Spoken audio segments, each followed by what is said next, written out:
You can go back in. Either that or over there. Yeah. The House will come to order.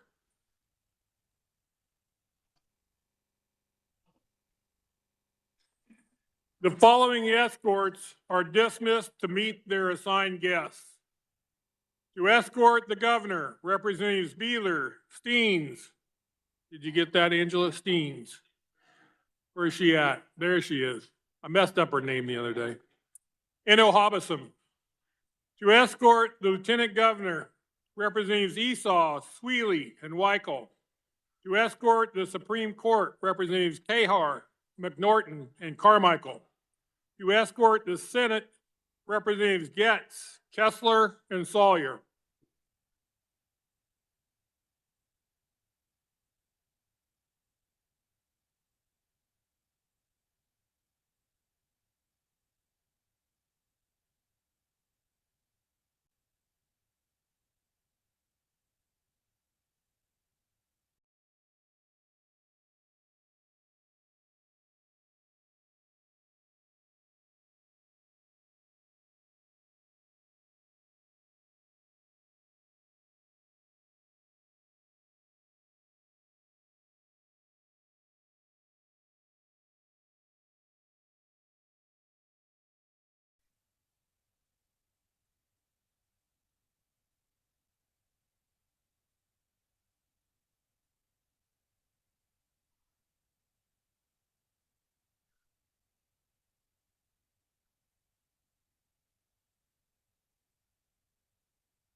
Senate's ready.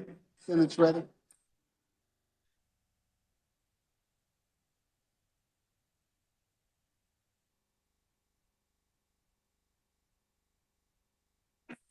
Mr. Sergeant at Arms, Mr. Speaker, the Senate awaits. please admit the Senate and seat the senators.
Mr. Sergeant at Arms, Mr. Speaker, the color guard awaits. please admit the color guard.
Mr. Sergeant at Arms, Mr. Speaker, the Honorable Chief Justice Rosen, and members of the Supreme Court. please admit Chief Justice Rosen and the justices.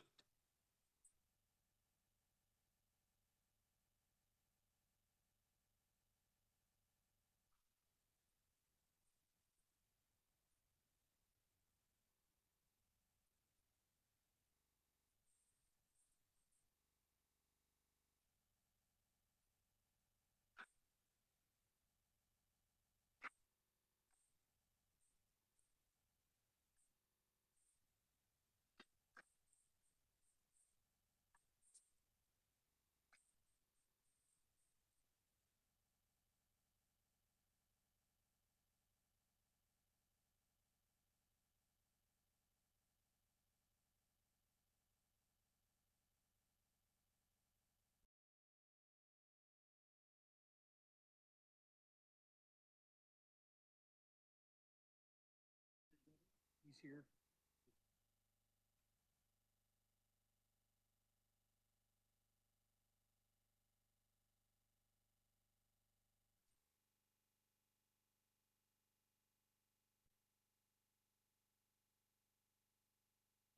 Mr. Sergeant at Arms,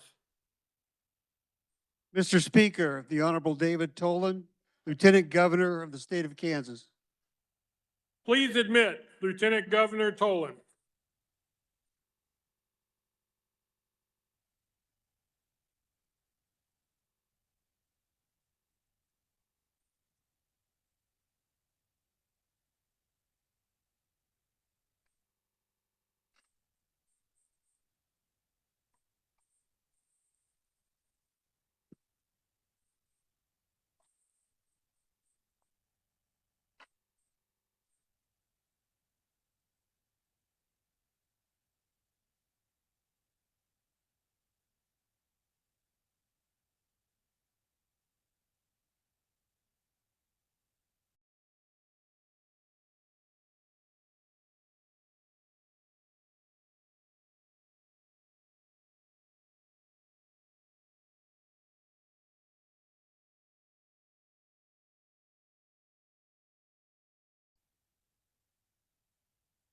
I would like to recognize the following people seated in the East Gallery. Members of the State Board of Education.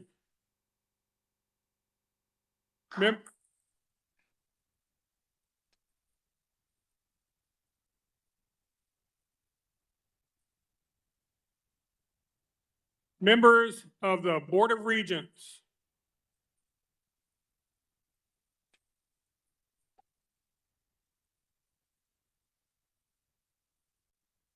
Special guests of the governor, please hold your applause until all guests are announced. Secretary and former Governor Kathleen Sebelius, Chairwoman Gail Dupuis Cheatham, Kickapoo Tribe in Kansas, Chairman Joseph Rupnick, Prairie Band Potawatomi Nation, Mayor Curtis Skoog, Overland Park, Director Tony Mattivi, Kansas Bureau of Investigation, and former Senate Minority Leader Anthony Hensley.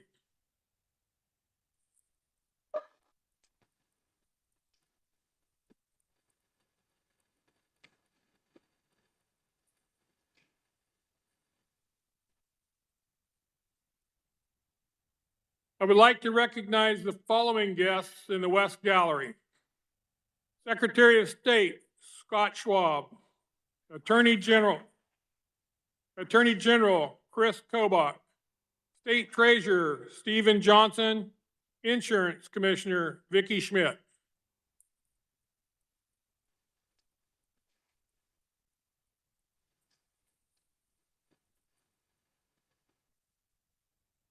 All members of the Governor's Cabinet. I'd also like to introduce Mayor of Wichita, Lily Wu, and her guest, Stephen Clark.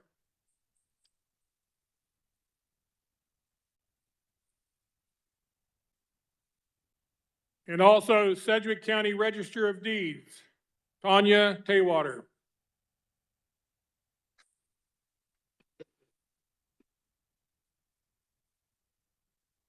You may be seated as we wait.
Give me a knock when she comes, okay?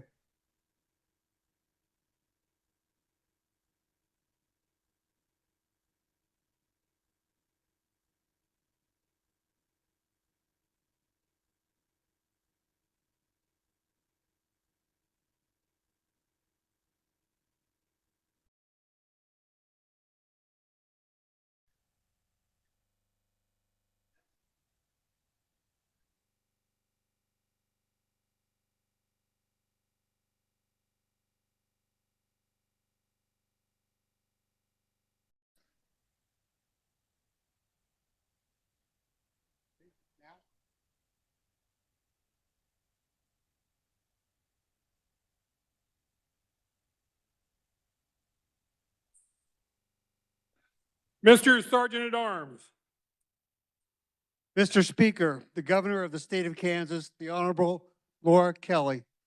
please admit the Honorable Laura Kelly, Governor of the State of Kansas.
Oh, do be seated.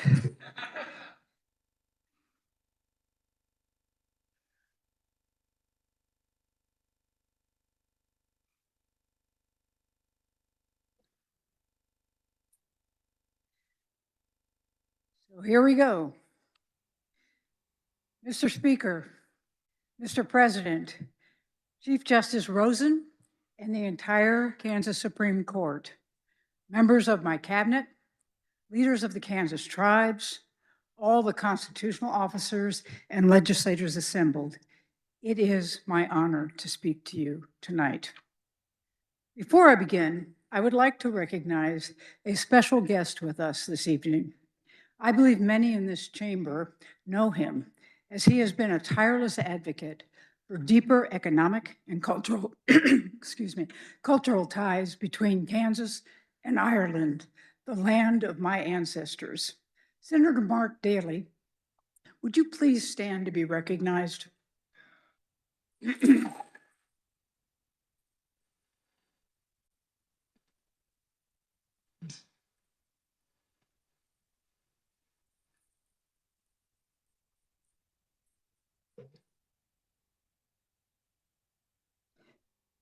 And as they say in the old country, Mark, Cade Mila Falcha, 100,000 welcomes. Now, this is my first time standing before all of you since we announced some very exciting, historic, actually game-changing news for our state. Our beloved Chiefs are coming home to Kansas.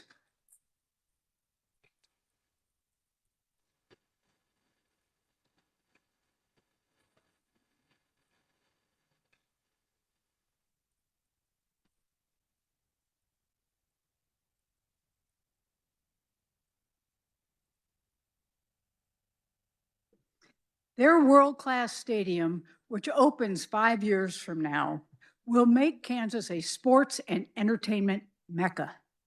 We'll compete to host Super Bowls, Final Fours, concerts, and so much more. Thousands of new jobs and billions in new economic activity. And as I said on the day of the announcement, we're reminding the nation that we are not a flyover state. We are a touchdown state.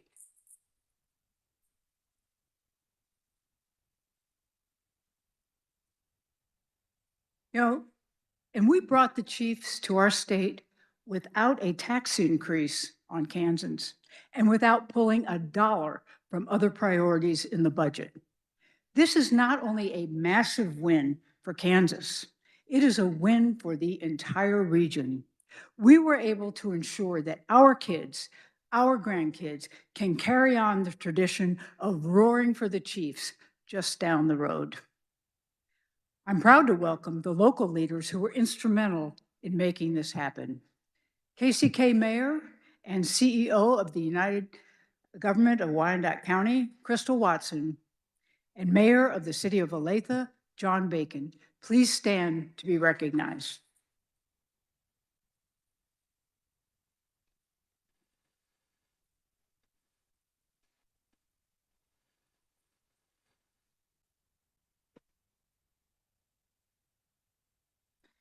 And Mark Donovan is also in the gallery.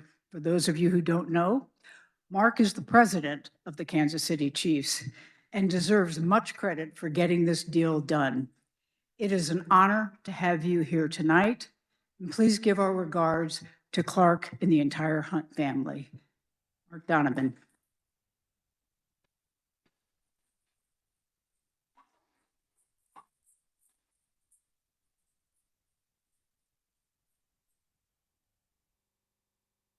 Ultimately, we were able to accomplish this amazing feat for two reasons. First, we made Kansas a place the Chiefs want to call home, with a strong economy, a strong workforce, strong communities, and of course, an extraordinary fan base. And second, because a bipartisan team of leaders in this chamber, along with the local officials we just recognized, and many members of my administration worked together to make this happen. Orchestrating these efforts was our own Eco-Devo Wonder Boy, the Lieutenant Governor of Kansas, David Tolan. David, please stand up and take a bow.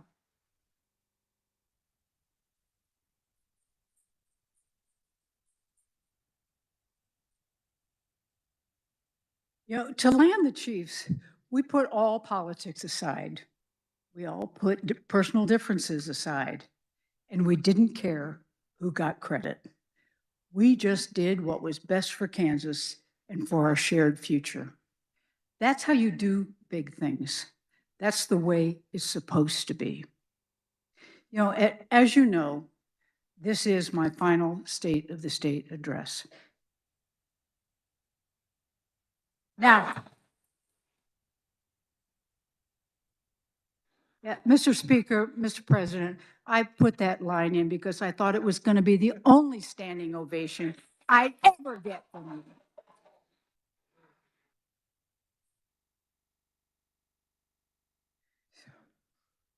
Anyway, as I reflect on my 2 terms as governor, I think about the 3 major challenges we faced. First, we needed to stop the bleeding because when I took office, Kansas was in a world of hurt. Our budget was pieced together with gimmicks and funny money. Our schools were underfunded and many had to resort to 4-day school weeks. Our roads and bridges were crumbling and unsafe. These problems had to be fixed. Second, we needed to improve the quality of life for all Kansans. We did that by cutting taxes, by creating thousands of good-paying jobs, and making our public schools not just functional, but exceptional. And third, we needed to change people's perceptions of Kansas and become a place where young people are eager to put down roots, where businesses see opportunity, where tourists flock to visit, and a place where Kansans are proud to call home. Now, I know there is more to do, but after 7 years, I also know that the state of our state has never been stronger.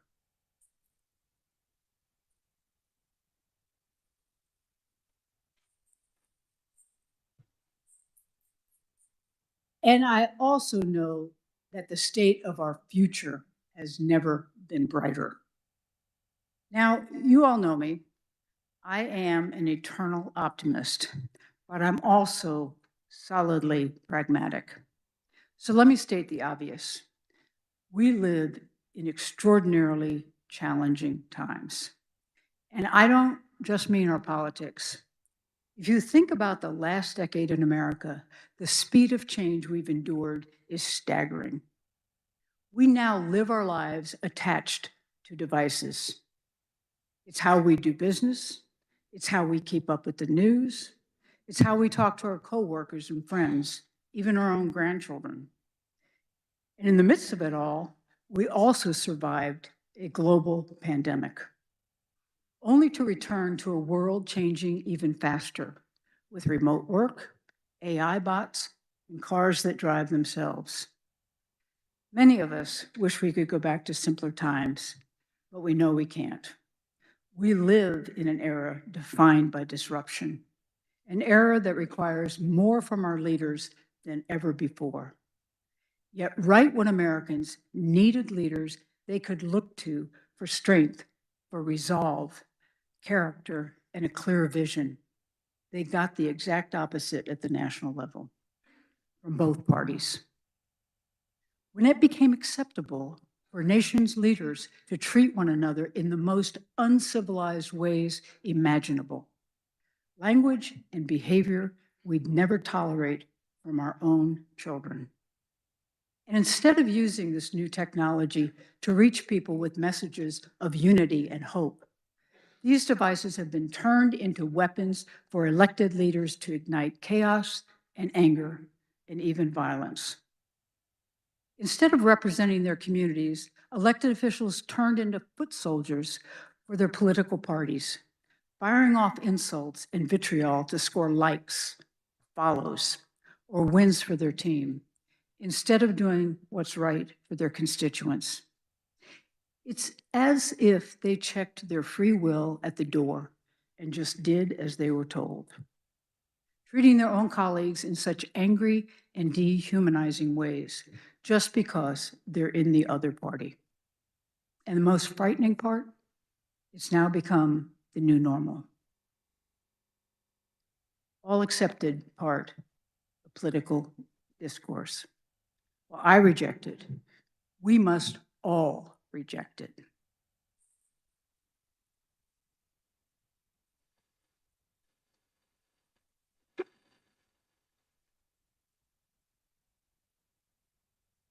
You know, when I look at the successes we've had these last 7 years, here's what they all have in common.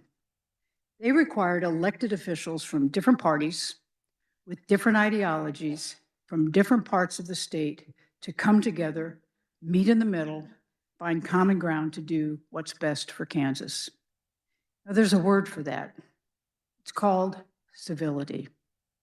It's conducting ourselves with a sense of decency. It's disagreeing on issues, but doing so respectfully. It's demonstrating the humility to know you're not always right. Acknowledging that folks in the other party are also good Kansans and that they might have good ideas too. It's being open to compromise, to building consensus. And it's always being guided by the principle that if you simply treat people the way you want to be treated, anything is possible.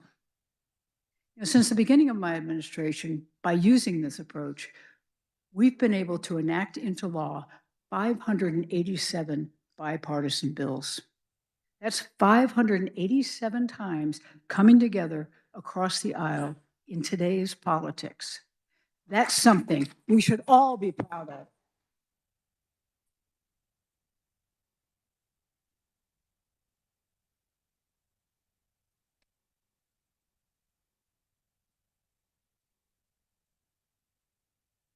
And just look at what we've accomplished by doing that. For 7 straight years, we fully funded our public schools. And we're seeing the benefits of that investment. Graduation rates are now the highest they have ever been. We established the blueprint for literacy to make sure all Kansas children are reading at or above grade level.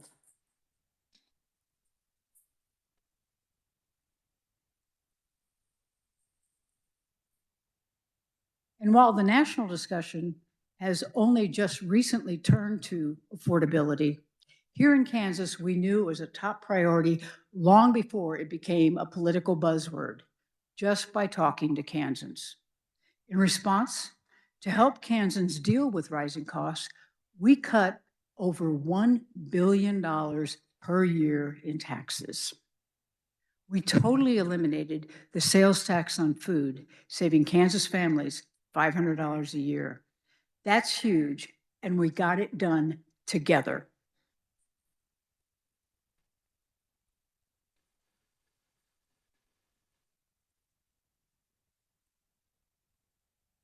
We cut taxes for seniors living on fixed incomes by completely eliminating the state income tax on Social Security. We cut taxes for parents to make childcare more affordable.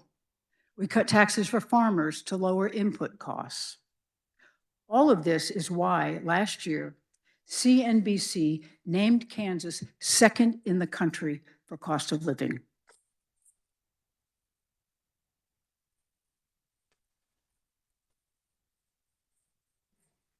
There are 2 reasons we've been able to return so much money to taxpayers. First, we managed the budget responsibly, turning the deficits we inherited into surpluses. Secondly, because we've grown our economy, increasing our annual revenues.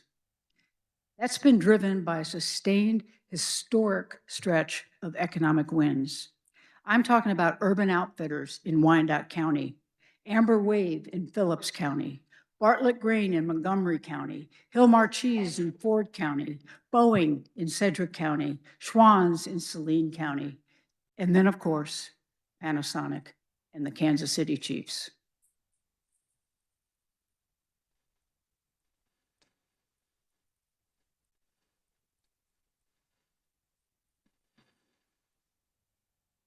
In total, new businesses have invested over $30 billion in Kansas. That's $30 billion. And created over 80,000 new good-paying jobs.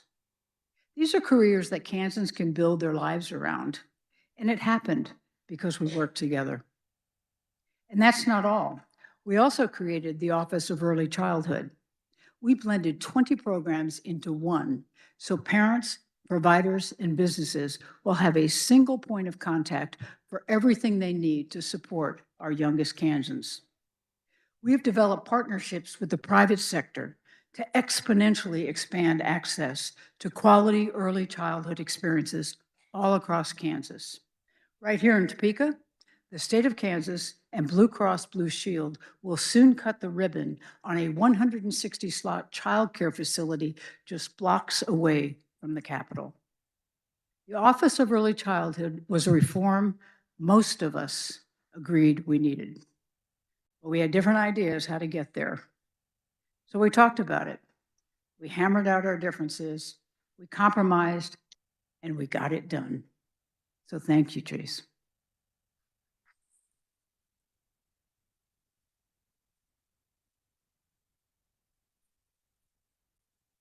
Because we worked together, we also closed the Bank of KDOT once and for all. And we've gone back to investing in our infrastructure the right way, the way we used to, restoring Kansans' rightful pride in their highway system. Together, we opened the Office of Rural Prosperity to put a focus on the unique needs of our rural areas. We've invested millions in high-speed internet, connecting over 117,000 homes and businesses to this economic lifeline. And together, we've provided record funding for law enforcement, and they have spent the money well. Crime in Kansas is now at a 20-year low.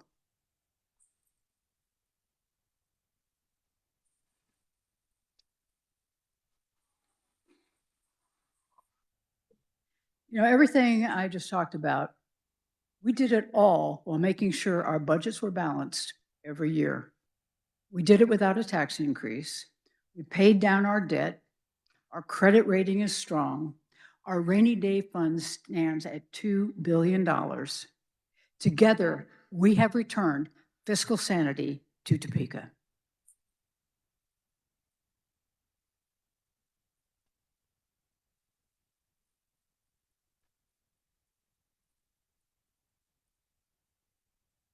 You know, ultimately, we were able to get our state back on track because we showed that civility can still exist in our politics, that you can get a whole lot done when you work with others.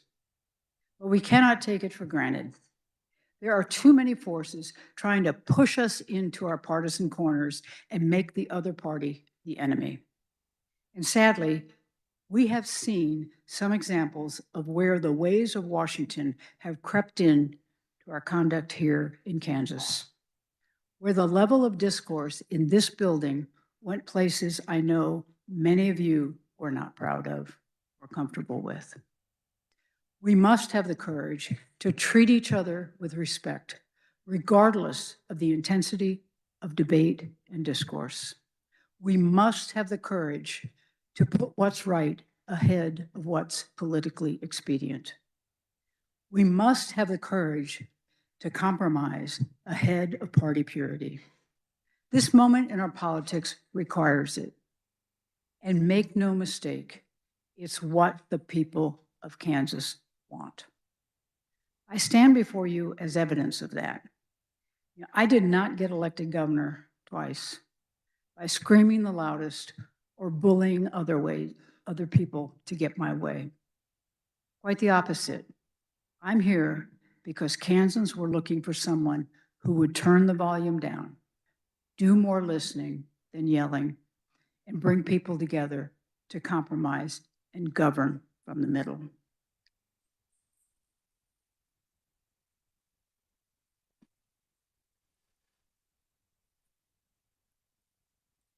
You know, Kansans are the most civil, decent people on earth. They embody the spirit of neighbor helping neighbor, and they expect that from us too. So I say to everyone here, do not let the loudest voices on either extreme drown out the voices of the vast majority of Kansans who want to see us work together.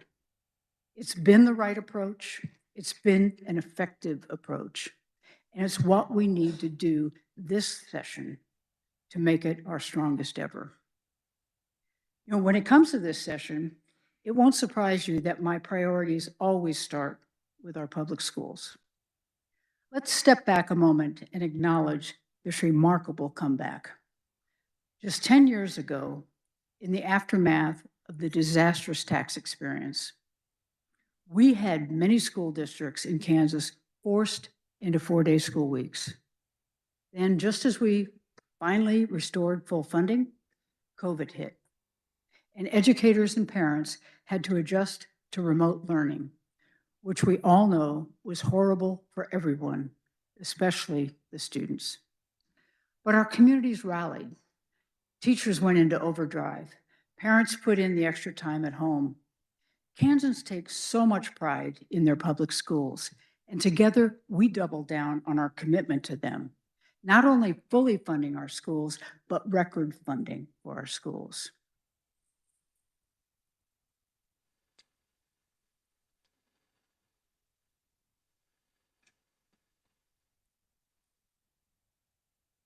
We all did our part, but it's educators who are the real heroes here. I'd like to speak about a special group of them for just a moment. Joining us tonight are a group of educators from Topeka Public Schools. They have the distinction, or perhaps at the time, the burden of teaching my own daughters, Kathleen and Molly, well over 20 years ago. Each of them made a lasting impression on both me and my daughters. Like so many of our dedicated teachers, the work they did with their students extends far beyond the classroom walls. They build relationships, they mentor, they guide. In every sense of the word, they educate. They're here tonight representing so many Kansas teachers who go above and beyond for our children and seldom get the recognition or the gratitude they deserve. So please stand as I call your name. Marty Bass, Kathleen and Molly's kindergarten teacher at Potwin Elementary. Diane Kimsey, Kathleen's 4th grade teacher at Potwin Elementary. Kirsten Sigler, Kathleen and Molly's English teacher at Topeka High. Anton Ahrens, Molly's chemistry teacher at Topeka High. And Harry Peterson, Kathleen's gifted facilitator at Topeka High. They're joined by Dr. Tiffany Anderson, Superintendent of Topeka Public Schools, who has transformed vocational and educational opportunities for students in Topeka, most notably by creating the Topeka Center for Advanced Learning and Careers. Please give these educators and educators all across Kansas a huge round of grateful applause.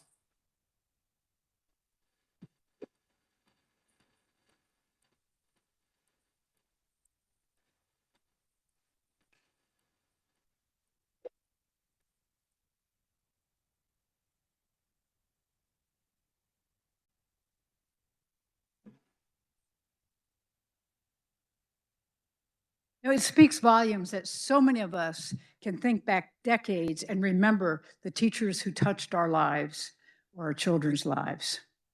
I believe there's even more we must do to support them. At the state level, we have. Unfortunately, the same cannot be said about our federal partners. Once again, the federal government has dropped the ball on funding for special education. When you think about what parents take on when they have a child with a disability, you realize just how unconscionable that is. Now, Kansas has already stepped up and added over $120 million for special education. We'll keep calling on Washington to cover its fair share, but until it does, my budget will continue to increase this investment. We will never turn our backs on these children or their families.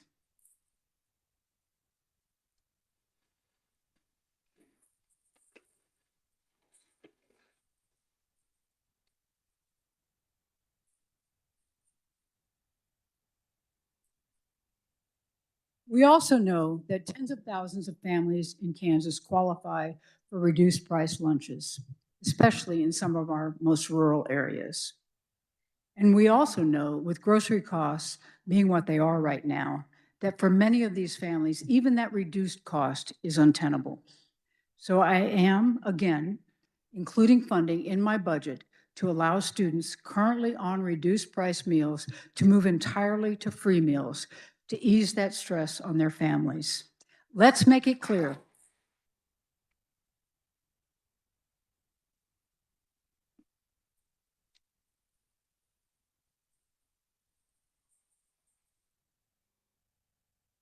We need to make it clear, no child in Kansas should ever have to worry about having enough to eat. Life is hard enough for our children these days, and we need to face this fact. Technology is making it much, much harder. Smartphones and social media have exposed our children to a world they are not ready for, and to social pressures they don't need or deserve. It's creating a mental health crisis and a learning crisis. Talk to the parents. These are the first concerns they raise 9 times out of 10.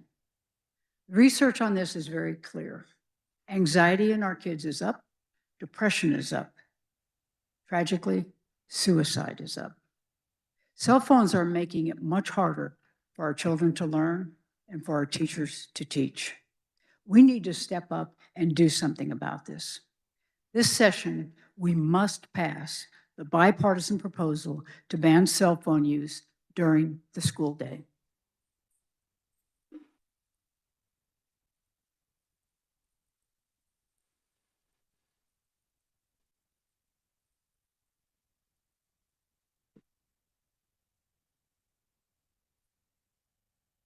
I want to thank Majority Leader Chase Blasey and Minority Leader Dinah Sykes for their work on this critical issue. Get that bill to my desk and I will sign it into law.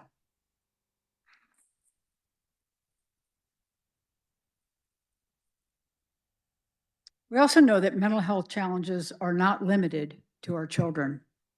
It's a reality so many Kansans and their families face. When I first took office, our mental health system in Kansas was seriously lacking. Our continuum of care, prevention, treatment, inpatient, post-discharge services, all had huge gaps, dangerous gaps. We had no crisis hotline. We had long wait lists for treatment.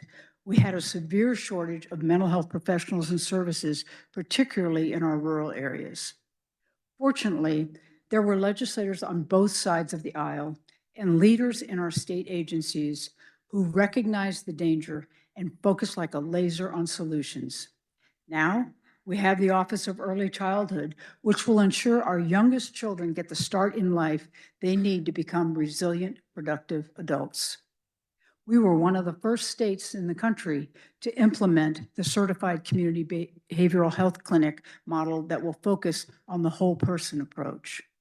We were one of the first states to operationalize the 988 crisis hotline, a vital link to life-saving services. We initiated and substantially increased mental health services in our schools, ensuring that our children have access to the help they need when they need it. Soon, we will open a new state psychiatric hospital in South Central Kansas that will mitigate the wait lists at Osawatomie and Larned. And now, when judges must incarcerate someone whose primary issue is substance abuse, they can be sent to the newly renovated East Campus at Lansing Correctional Facility, where they will live in a therapeutic environment designed to treat their addiction and prepare them for successful reentry to their communities. We have done a lot. We have filled many gaps, but unfortunately, the needs require that we do even more. We need more treatment beds. We need more professionals. We need more crisis response. And my budget does that. Just join me in making mental health a real priority this session.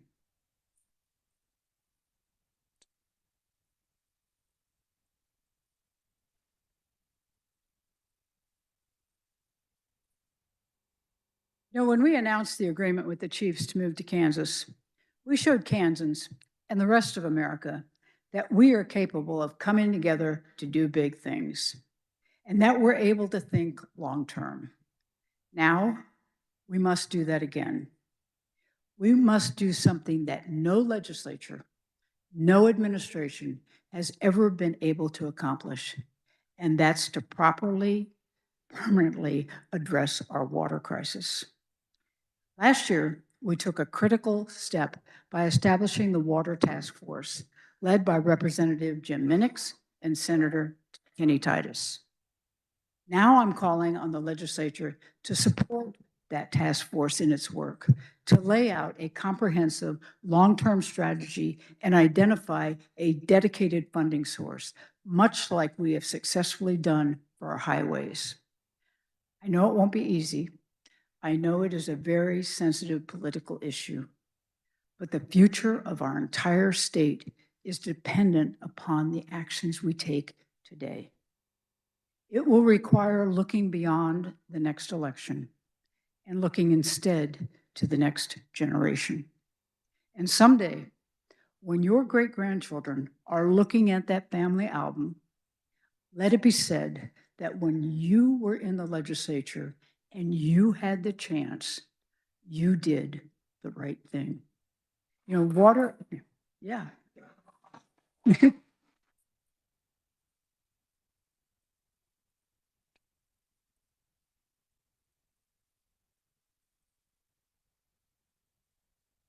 You know, water isn't a partisan issue.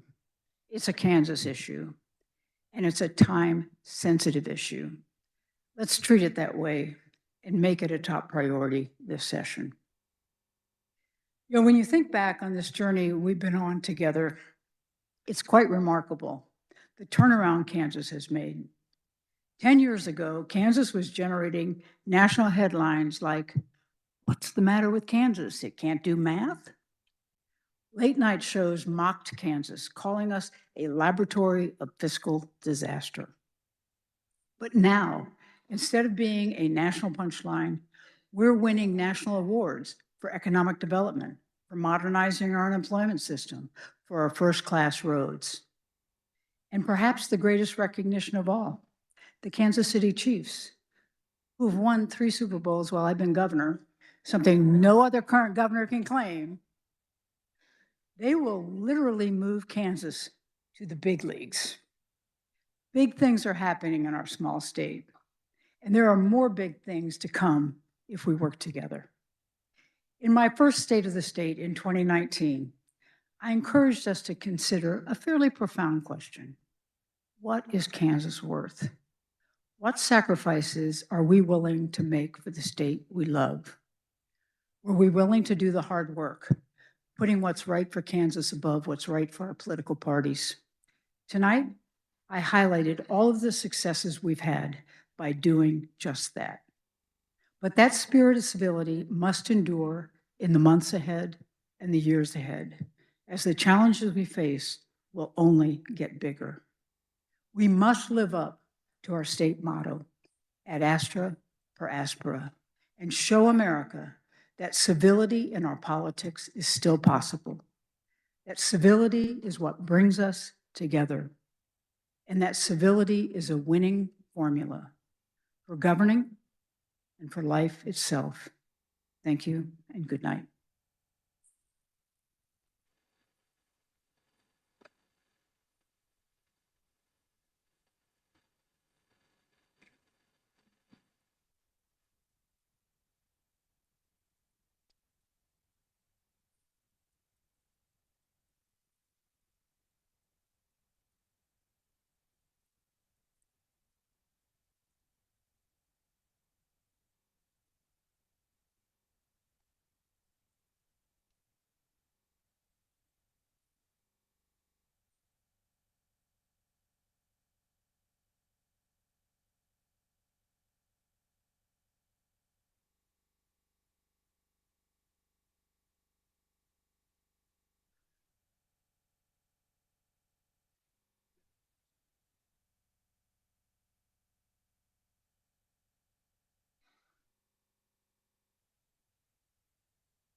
The House will come to order. Still running down. The chair recognizes the Majority Leader Croft for a motion to adjourn.